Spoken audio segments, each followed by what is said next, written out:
राजकीय वर्तुळातून एक मोठी बातमी समोर येते। उपमुख्यमंत्री अजित पवार यांनी एका पत्रामधून राज्यातील जनतेला त्यांनी वेगळी भूमिका का घेतली या संदर्भातील खुलासा केला।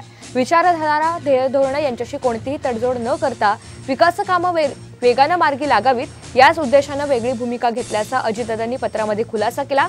कोणाच्याही भावना दुखावणं किंवा कोणालाही दगा देणं असा कोणताही उद्देश अजिबात नव्हता आणि कधीच नसेल असं स्पष्टीकरण देत जनतेला सोबत येण्याचं आवाहन देखील अजितदादा यांनी केलेलं आहे। नेमकं पत्रातील हे मुद्दे काय आहेत आपण ग्राफिक्सच्या माध्यमातून पाहूयात। काही काळ सत्ताधारी तर काही काळ विरोधी म्हणून दिवस पाहिले। सत्तेत असताना असलेला कामाचा वेग आणि विरोधक असताना रखडलेली कामं दोन्हींचा अनुभव घेतला। जर लोकप्रतिनिधी म्हणून काम करायचं असेल तर त्याला सत्तेची जोड हवीच।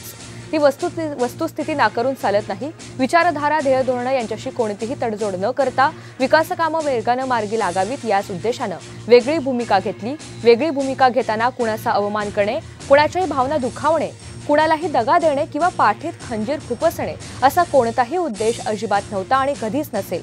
या पुढील काळातही राष्ट्रवादी काँग्रेस पक्ष कुणावरही वैयक्तिक स्वरूपाची टीका-टिप्पणी करून विकासाची ब्लूप्रिंट या राज्यातील जनतेसमोर घेऊन येईल इतकीच ग्वाही मी या निमित्ताने राज्यातील जनतेला देऊ इच्छितो। विकासाच्या या वाटेवर सर्व सन्माननीय नागरिकांनी माझ्यासोबत यावं, वडीलधारी मंडळींनी आशीर्वाद द्यावा असं विनम्र आवाहन मी करतो असा खुलासा अजित पवार यांनी केलेला आहे।